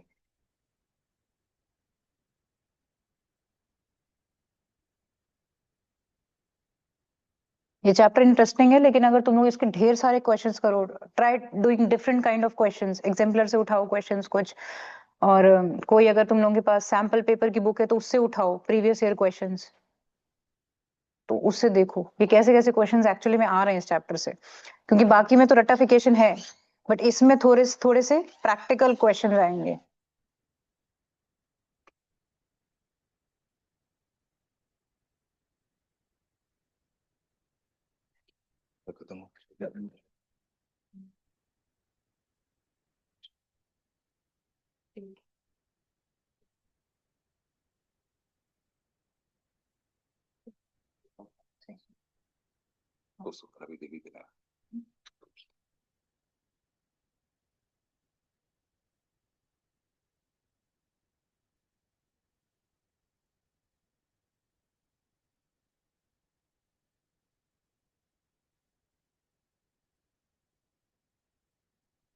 लिखिए, हुए।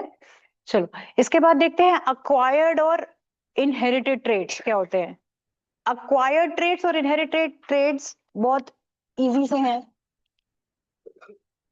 नाम से ही पता लग रहा होगा।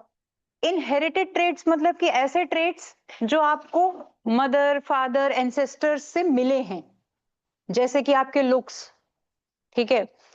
कई लोगों का आपने देखा होगा डबल यहाँ पे ऐसे वाली चिन्ह होती है, सेंटर से कटी वाली, ऐसे दिल शेप की होती है उनकी, ऐसी वाली चिन्ह होती है, यहाँ पे किसी की नहीं दिख रही मुझे।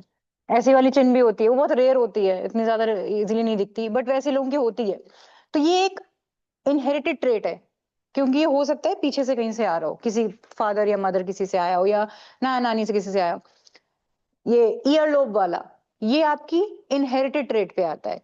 आई कलर, आपकी height, hair colour, your skin colour, ये सारी चीजें आपकी इनहेरिटेड हैं। बट द अक्वायर्ड ट्रेड्स क्या होती हैं, वो होती हैं जो आपने अपनी पूरी लाइफ टाइम में खुद अचीव करी है, ठीक है। लाइक खुद अचीव करा है, एथलेटिक अच्छे हो, एथलीट्स में अच्छे हो, पढ़ाई में अच्छे हो, या इंटेलिजेंस बहुत अच्छी है। इट इज सेड ना, ऐसे कई बार सुनने में आता है कि फादर ज्यादा पढ़े लिखे नहीं है, मदर ज्यादा पढ़ी लिखी नहीं है, बट बच्चा आईएएस हो गया। तो इसका मतलब क्या है, उसके अंदर वो अक्वायर्ड ट्रेड था, that was not inherited. People says ना कि अरे यार मैं हम भी सीए हैं, मैं भी सीए हूँ, मेरे इसके फादर भी सीए हैं, फिर भी ये डब्बा है बिल्कुल। तो ये अक्वायर्ड ट्रेट है, वो इनहेरिटेड थोड़ी है। आप सीए हो, आप सीए हो, बच्चे पे वो चीज नहीं आएगी, नॉट नेसेसरी। वो उसके अंदर की वो है कि भाई मैं क्या अक्वायर कर रहा हूँ, हो सकता है उसके अंदर कुछ और हो, वो कोई स्पोर्ट्स पर्सन हो, ठीक है। अब अक्वायर्ड ट्रेट में ऐसा नहीं हो सकता, जैसे सपोज करो अगर फादर भी बोल नहीं सकते, ठीक है, और क्या कहते हैं इनको, डम, नहीं डेफ एंड डम कहते हैं ना, और मदर भी अगर डेफ एंड डम है, तो बच्चा भी वही हो ये नहीं होगा। बच्चा सुन सुन भी सकेगा और बोल भी सकेगा, नॉट नेसेसरी कि वो भी डेफ एंड डम हो, क्योंकि ये उनके अक्वायर्ड ट्रेट हैं, नॉट इनहेरिटेड ट्रेट। ये नहीं आते इनहेरिटेंस में, ठीक। ये कैसे चेक हुआ, ये चेक हुआ एक बार क्या हुआ कि सबसे ज्यादा पहले चूहों पे एक्सपेरिमेंट्स होते थे। चूहा लिया गया, उसकी एक जनरेशन पे पूंछ काटी, उसके मियाँ बीवी दोनों की काट दी। उसके बाद जब उनके बच्चे हुए, उन दोनों की पूंछ काट दी उनकी, फिर उनके बच्चे, उनकी फिर पूंछ काट दी। अब वो ये देखना चाहते थे कि कौन सी ऐसी जनरेशन निकलेगी जब पूंछ कटा ही बच्चा होएगा, यानी कौन सी जनरेशन में पूंछ ना आए बच्चे की। ऐसा हुआ ही नहीं। 10 से काफी जनरेशन देख ली, 10 जनरेशन देख ली, पूंछ आ रही थी। तो यानी कि वो उसकी अक्वायर्ड ट्रेट थी, क्योंकि जनरली एनिमल्स में टेल उनके यूज की होती है, तो इसलिए वो आएगी ही आएगी, वो चीज उनके जीन्स में है, वो आएगी।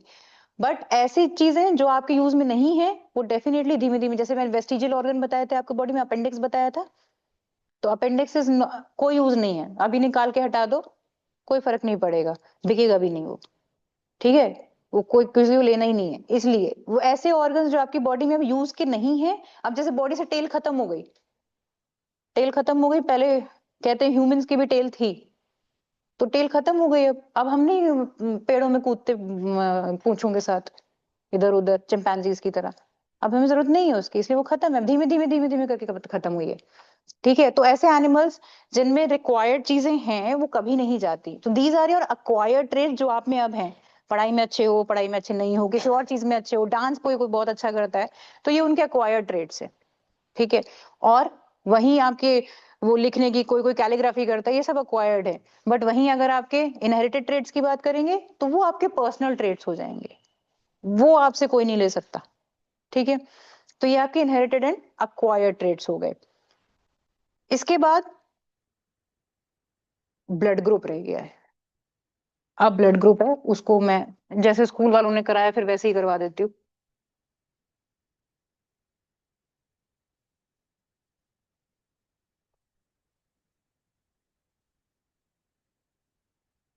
चल,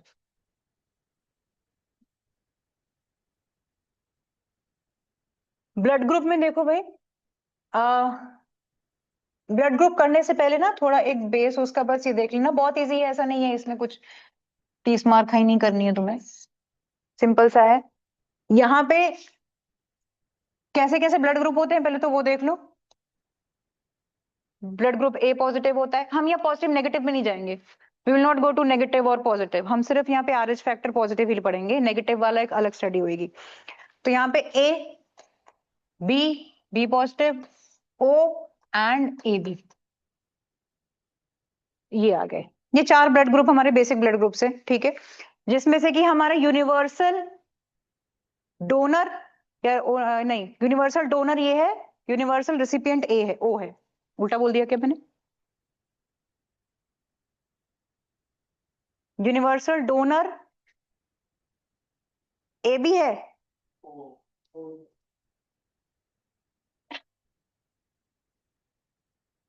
हाँ, यूनिवर्सल डोनर ओ है, रेसिपिएंट ए बी है, हाँ ठीक है।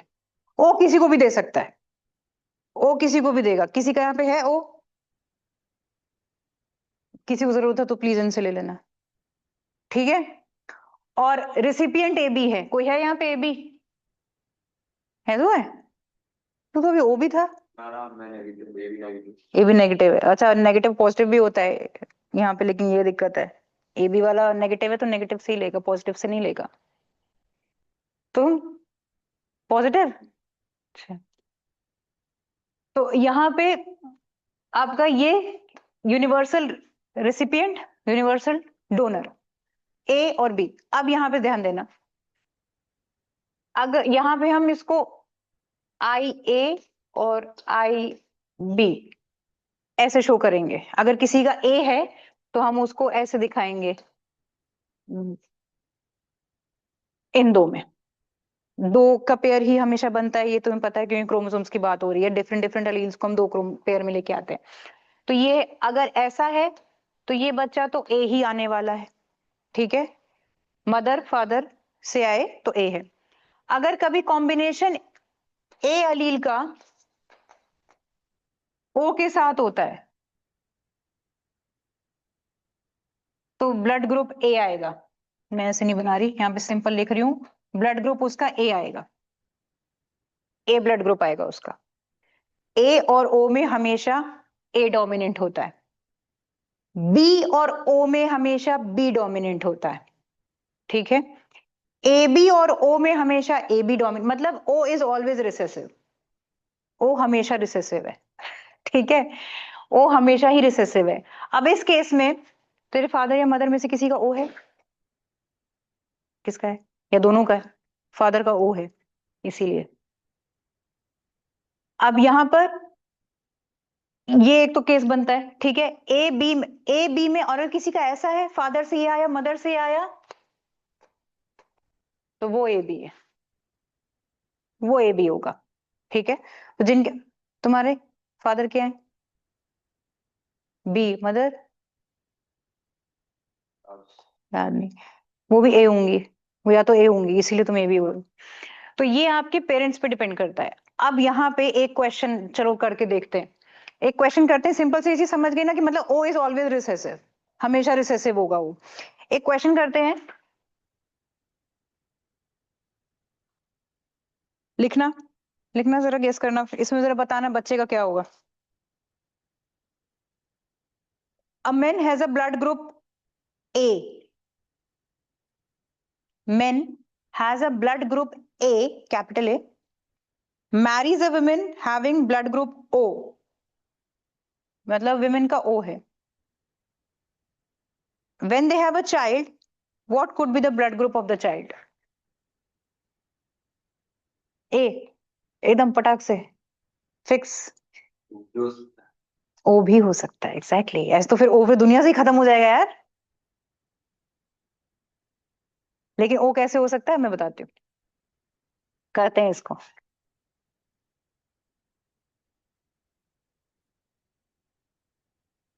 देखो, मेन का मैंने क्या बोला था,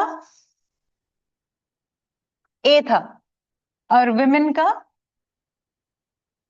ओ था। तो इसका मतलब विमेन का अगर ओ था, तो इसका मतलब वुमेन के अगर मैं अलील देखूं तो इसका मतलब ये तो इसके यही थे, क्योंकि यानी कि अगर विमेन के अंदर ए और ओ होते तो फिर तो उनका ए होता, ए होना चाहिए था उनका। तो यानी इनमें तो कोई प्रोबेबिलिटी नहीं बन रही, ओ है तो मतलब आईओ है वो। ठीक है, मेन में दो प्रोबेबिलिटी बन रही है, ए है तो या तो वो कंप्लीटली ये थे, मतलब मेन के मदर फादर दोनों ए थे, ये हो सकता है। और या फिर मेन के मदर और फादर में से कोई एक ओ था, मतलब के अंदर ये ओ वाला क्रोमोसोम था, ये हो सकता है, ये वाला एक चांस हो सकता है।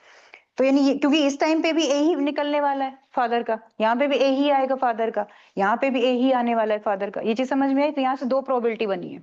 ठीक है, अब अगर ये इससे मैच कराई जाए प्रोबेबिलिटी, तो इस केस में तो उसका ए ही निकल रहा है बच्चे का, इस केस में तो बच्चे का ए ही निकल रहा है, क्योंकि ए ओ में ए निकल रहा है।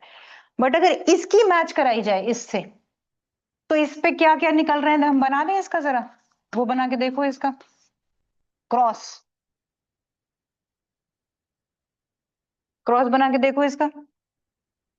इस केस में ए निकल रहा है, राइट, इस केस में ए निकल रहा है, इस केस में ओ निकल रहा है, फिर इस केस में ओ निकल रहा है।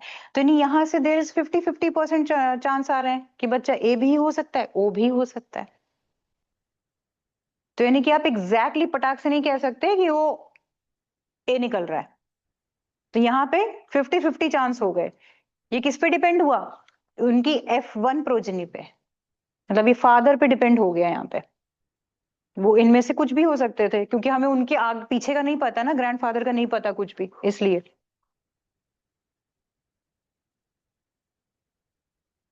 मैं आ रही हूँ जानने। तो ये क्वेश्चन समझ में आया, कोशिश करना उसे देखो, ऑप्शंस क्या क्या सकते एक।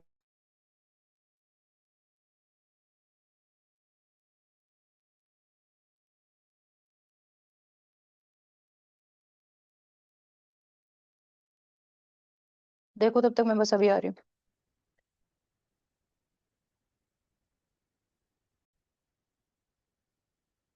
तो first one is the correct answer. समझ आया कैसे, समझ आया नहीं आया, क्रॉस बनाओ, से कह रही हूँ, चश्मे में एक तो दिखता भी नहीं है। भागलक्ष्मी, समझ आया।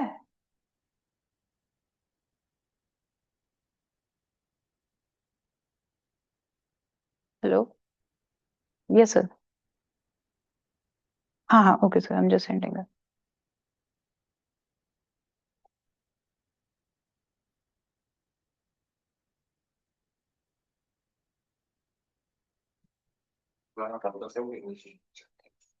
नहीं, पानी का जाओ है तो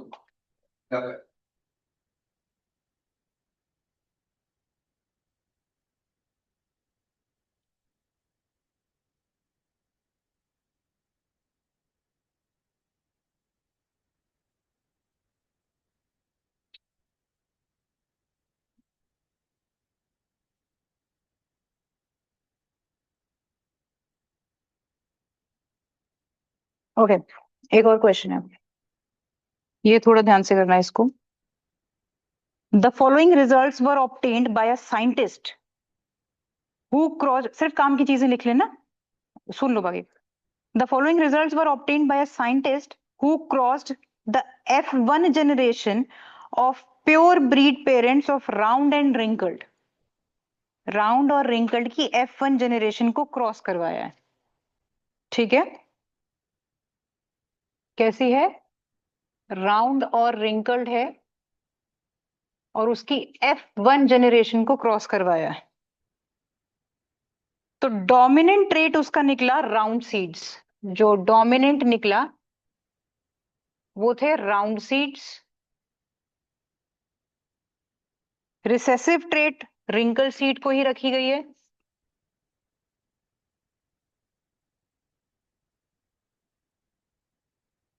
और नंबर ऑफ F2 में ऑफस्प्रिंग्स आए हैं, प्रोजेनी के ऑफस्प्रिंग्स हैं 7, 5, 2, 4। ठीक है, तो now tell actual number of round seeds कितने मिले उसको। मैं ऑप्शन नहीं दे रही, इसको खुद निकालो है बोला। उसे राउंड सीड्स कितने मिले होंगे बता तो दिए। F2 प्रोजेनी में इतने सीड्स निकले।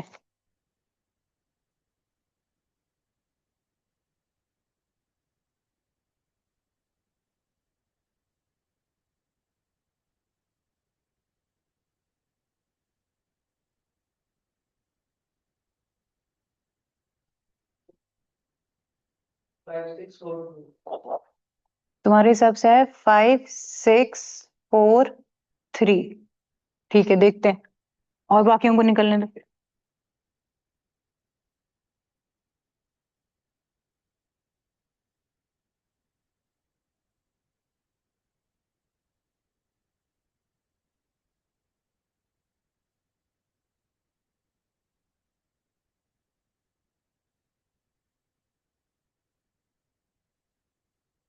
आंसर मुझे सबसे चाहिए, एक एक।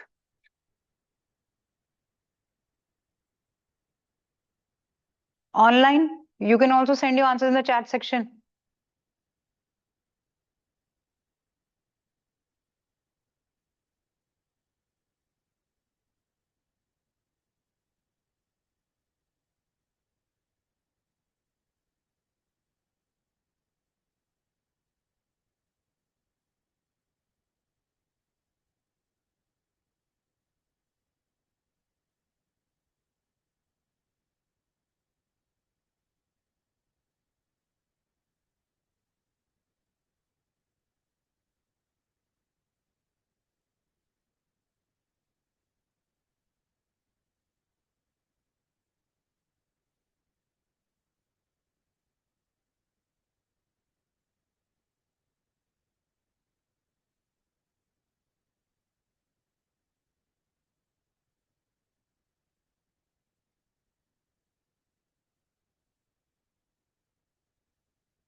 फाइव सिक्स फोर थ्री आ रहा है।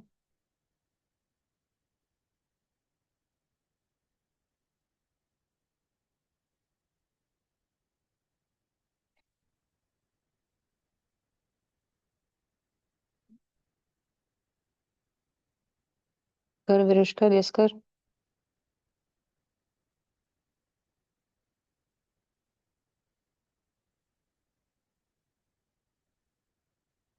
अक्षता आया, करो दिमाग लगाओ थोड़ा सा।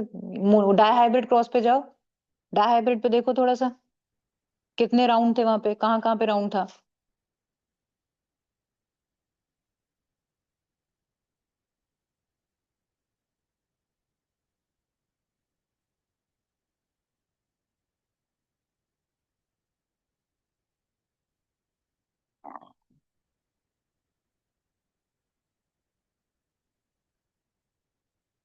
Five six four three is the correct answer.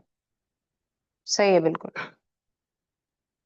But निकला कैसे? थोड़ा सा गेस करो, पीछे जाओ, पीछे देखो। जब मैंने 9331 की रेशियो लिखवाई है, ये कौन से वाले की बात हो रही है? उसमें से कौन कौन से राउंड है? राउंड येलो है, एक राउंड ग्रीन है, यही दोनों है ना सिर्फ। तो इनकी रेशियो क्या है? 9 और 3 वाली है, 9 और 3 वाली है। तो तुम लोग एक बार तो वो 9 वाली निकाल लो। सीधा तो रहेगा 416। वो भी कर सकते हो। राउंड कितने हैं उसमें से? 9 और 3 वाला राउंड है ना, 9331 आ रही है, तो 12 हो गई। 12/16 कर दो, इस निकाल दो दिस इंटू 12/16।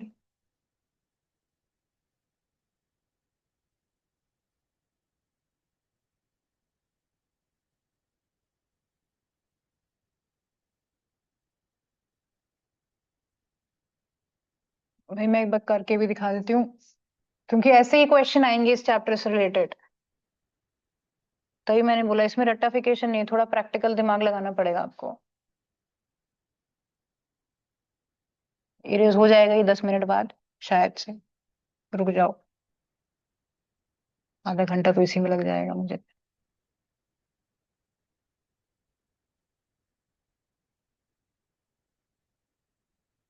वहां पे मैंने प्रोजनी बनाई थी आपकी 9331।